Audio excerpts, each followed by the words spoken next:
Hi, ഇന്ന് നമ്മുടെ ഓണത്തിന്റെ രണ്ടാമത്തെ ദിവസമാണ്. അപ്പൊ നമുക്ക് പൂക്കളുണ്ട്. അപ്പൊ ഇന്ന് പൂക്കളിട്ട് അതിനുശേഷം ഇന്നും ഒരു റെസിപ്പി ചെയ്യുന്നുണ്ട്. ഇന്നത്തെ റെസിപ്പി എന്താണെന്ന് അറിയോ? നമ്മുടെ എരിശ്ശേരി ഉണ്ടല്ലോ, കണ്ണൂർ സ്പെഷ്യൽ മമ്പയരും മത്തനും വെച്ചിട്ടുള്ള എരിശ്ശേരിയാണ്. അപ്പൊ നമുക്ക് ആദ്യം പൂക്കളിടാം, അതിനുശേഷം നമുക്ക് റെസിപ്പി നോക്കാം. അപ്പൊ നമുക്ക് പൂക്കളിട്ടിട്ട് വരാം.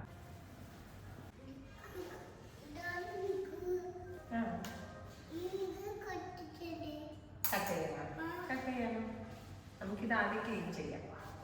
ഹായ്, ഇന്ന് നമ്മുടെ രണ്ടാമത്തെ ഓണം. ഞങ്ങൾക്ക് ഇത് ക്ലീൻ ചെയ്തിട്ട് ഇന്നത്തെ പൂക്കളം റെഡിയാക്കാം അല്ലേ? ഇപ്പോൾ ഇത് മാറ്റി വെക്കാം,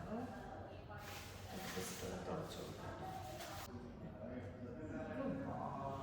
അപ്പൊ നമ്മുടെ ഇന്നത്തെ പൂക്കളം റെഡിയായി. നമ്മുടെ പൂക്കളം റെഡിയായി. നമ്മുടെ ഇന്നത്തെ പൂക്കളം അപ്പൊ നമുക്ക് മമ്പയർ മത്തന് കറി ഉണ്ടാക്കാം. അപ്പൊ ഞാൻ ഇന്നലെ രാത്രി തന്നെ കുതിർത്ത് വെച്ചതാണ് മമ്പയർ, കണ്ടോ. അപ്പൊ നമുക്കിനി ഇതിന്റെ റെസിപ്പി നോക്കാം. അപ്പൊ നമുക്ക് ആദ്യം ഇത് കുക്കറിലിട്ടൊന്ന് വേവിക്കണം. അപ്പൊ ഇന്നലെ കഴുകിയിട്ട് കുതിർത്തതാണ്, എന്നാലും നമുക്ക് ഒന്നുകൂടെ കഴുകിയിട്ട് വരാം. കുക്കറിലേക്ക് മമ്പയർ ഇട്ട് കൊടുക്കാമേ. നമുക്കിതിൽ കുറച്ച് വെള്ളം ഒഴിച്ചു കൊടുക്കാം. ഇത് വേവാനുള്ള വെള്ളം മാത്രം മതി കേട്ടോ. ഇനി ഇത്തിരി മഞ്ഞൾപ്പൊടി, ഇത്തിരി മുളക് പൊടി. ഇനി ഇത് അടച്ചു വെച്ചിട്ട് വേവിച്ചെടുക്കാം. അപ്പൊ ഇതേ മത്തൻ എടുത്തിട്ടുണ്ട്. ഇനി നമുക്കിത് കട്ട് ചെയ്തെടുക്കാമേ. മമ്പയർ വേവുമ്പോഴേക്കും മമ്പയർ ഒരു വിസിൽ വന്നിട്ട് രണ്ടാമത്തെ വിസിൽ വരുന്നതിന് തൊട്ട് മുന്നേ ഓഫാക്കിയിടാം. ഇങ്ങനെ വെന്ത് കുഴയരുത്.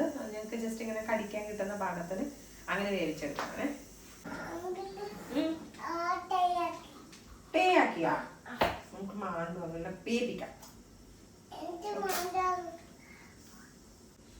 ഇത് മത്തനെ ഭയങ്കര ഹാർഡായിരിക്കില്ല, ചില മത്തൻ ഭയങ്കര ഹാർഡായിരിക്കുവേ. അതിന്റെ തോല് കളയാൻ വേണ്ടിയിട്ട് വലിയ ബുദ്ധിമുട്ടാണ്. ഇതാണ് മത്തൻ. ഓക്കെ, ഇതാണ് പംകിൻ, മത്തൻ. ഓക്കെ, ഇത് വെച്ചിട്ട് നമ്മളെന്താ ചെയ്യാൻ പോകുന്നേ? നമ്മളൊരു കറി ഉണ്ടാക്കാൻ പോവാ. എരിശ്ശേരി പറയും കറിന്റെ പേര്. ഓക്കെ, കട്ട് ചെയ്യും. അപ്പൊ അപ്പം കഴിക്കണേ. ഇതിന്റെ അകത്ത് അമ്മ മമ്പയരൊക്കെ ഇടും കേട്ടോ. കുനിഷ്ടല്ലേ മമ്പയര്? ഓക്കെ, ഉച്ചക്ക് ചോറിന്റെ കൂടെ ഇതൊക്കെ കൂട്ടി കഴിക്കണം. ഓക്കെയാ? എനിക്കിത് ആദ്യം കഴുകാം, എന്നിട്ട് കട്ട് ചെയ്യാം. ആക്കാമേ കുക്കർ. കണ്ടോ, മമ്പയരൊക്കെ വെന്തിട്ടുണ്ട്. നമ്മുടെ മത്തൻ വേവിച്ചെടുക്കാമേ. നമുക്കിനി ഇതിൽ ഉപ്പിട്ട് കൊടുക്കാം. ഇച്ചിരി മഞ്ഞൾപ്പൊടി, മുളക് പൊടി ഇതൊന്ന് ഇളക്കി കൊടുത്തിട്ട് ഇത്തിരി മുളക് പൊടി അധികം ഇടുക. കാരണം ഈ പംകിന് ഒരു ഇത്തിരി മധുരം അല്ലേ, അപ്പോൾ അതൊന്ന് ബാലൻസ് ചെയ്യാൻ ഇച്ചിരി അധികം മുളക് പൊടി ഇട്ട് കൊടുത്തിട്ടുണ്ട്. ഇനി അത് വേവട്ടെ. അപ്പോഴേക്കും നമുക്ക് ഇതിൻ്റെ തേങ്ങ അരപ്പ് റെഡിയാക്കാനുണ്ട്. ഇനി നമുക്ക് തേങ്ങ ഇട്ട് കൊടുക്കാമേ. തേങ്ങ നമുക്ക് കൂട്ടുകറിക്ക് ഇടുന്ന പോലെ ഓൾമോസ്റ്റ് കൂട്ടുകറീൻ്റെ റെസിപ്പിയൊക്കെ തന്നെയാണ് കേട്ടോ. ഓൾമോസ്റ്റ് നല്ല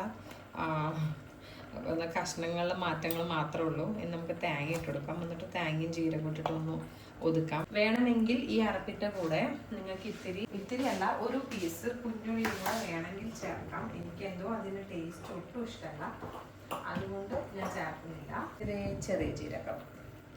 ഇനി ഇത് ഒന്ന് അടക്കുക, കറക്കുക, ജസ്റ്റ് ഒന്ന് ഒതുക്കിയെടുത്താൽ മാത്രം മതി കേട്ടോ. പിന്നെ നമുക്ക് കൂട്ടുകറീനെ പോലെ തന്നെ നമുക്ക് തേങ്ങ വറവിടാനൊക്കെ ഉണ്ട്. അപ്പോൾ ആദ്യം നമുക്കിതൊന്ന് ഒതുക്കിയെടുക്കാം. ഇത് തേങ്ങ ഒതുക്കി എടുത്തിട്ടുണ്ടേ. നമുക്ക് വെന്തിട്ടുണ്ടോന്ന് നോക്കാമേ. ഇതിപ്പം വെന്തിട്ടുണ്ടേ.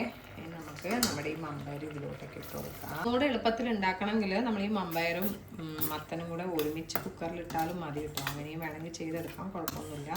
ഇനി നമുക്ക് ഇതിലോട്ടേക്ക് നമ്മുടെ അരപ്പിട്ട് കൊടുക്കാം. ഇച്ചിരി ഉപ്പിട്ട് കൊടുക്കാം, നോക്കിയിട്ട് ഇടാം കേട്ടോ. കാരണം നമ്മൾ മത്തന് മാത്രമേ ഉപ്പിട്ടിട്ടുള്ളൂ. നല്ലോണം കറിയിട്ട് ഇട്ട് കൊടുക്കുക. ഇതിപ്പോൾ കണ്ടോ, ഓരോ പീസ് ഇങ്ങനെ കിട്ടാനുണ്ട്. കുക്കറിൽ ഈ മമ്പയറിൻ്റെ കൂടെ ഇട്ടാൽ ഇത് ഇങ്ങനെ കുഴഞ്ഞു പോകും. മത്തൻ അത്ര അധികം വേവില്ലല്ലോ, അതുകൊണ്ടാണ് ഞാൻ സെപ്പറേറ്റ് വേവിച്ചത്. എളുപ്പ പണിക്ക് വേണമെങ്കിൽ രണ്ടും ഒരുമിച്ചിടാം, പക്ഷെ ഇതുപോലെ പീസായിട്ട് അങ്ങനെ കിട്ടൂല. ഇതിപ്പോൾ ഇച്ചിരി കുഴഞ്ഞിട്ടുമുണ്ട്, എന്നാൽ അധികം അങ്ങോട്ട് ഉടഞ്ഞു പോയിട്ടുമില്ല. ഇങ്ങനെ ആകുമ്പോൾ ഒന്നുകൂടെ നല്ലതായിരിക്കും കേട്ടോ. നമുക്കിതിൻ്റെ വറവിടലാണ് വേണ്ടത് മെയിൻലി. ഇതിന് നല്ലോണം വെളിച്ചെണ്ണ വേണം കേട്ടോ. ഞാൻ അത്യാവശ്യം കുറേ അങ്ങോട്ട് ഒഴിക്കുന്നില്ല, കുറച്ചുകൂടി ഇത്രയും കൂടെ ഒന്നുകൂടെ ഒഴിക്കാം കേട്ടോ. ഒരു 3-3.5 ടേബിൾ സ്പൂണോളം വെളിച്ചെണ്ണ ഒഴിച്ചു കൊടുക്കാം. ഞാനിപ്പോൾ കുറച്ചേ ഒഴിച്ചിട്ടുള്ളൂ. ഇനി നമുക്ക് കടുക് ഇട്ട് കൊടുക്കാമേ. ഇനി നമുക്ക് ഉണക്കമുളകും കറിവേപ്പിലയും കൂടി ഇട്ട് കൊടുക്കാമേ. ഇനി തേങ്ങ ഇട്ട് കൊടുക്കണേ. കുറച്ച് നല്ലോണം തേങ്ങ വേണം.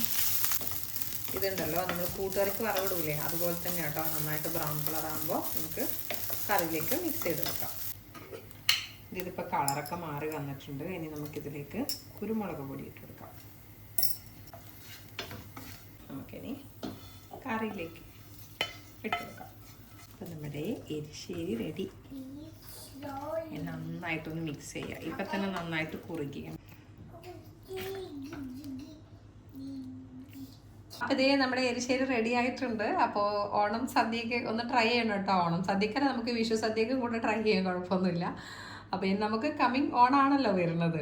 അപ്പോൾ എല്ലാവരും ഒന്ന് ട്രൈ ചെയ്ത് നോക്കാം കേട്ടോ. അപ്പോൾ ഇന്നത്തെ വിശേഷം ഇത്രയേ ഉള്ളൂ. താങ്ക്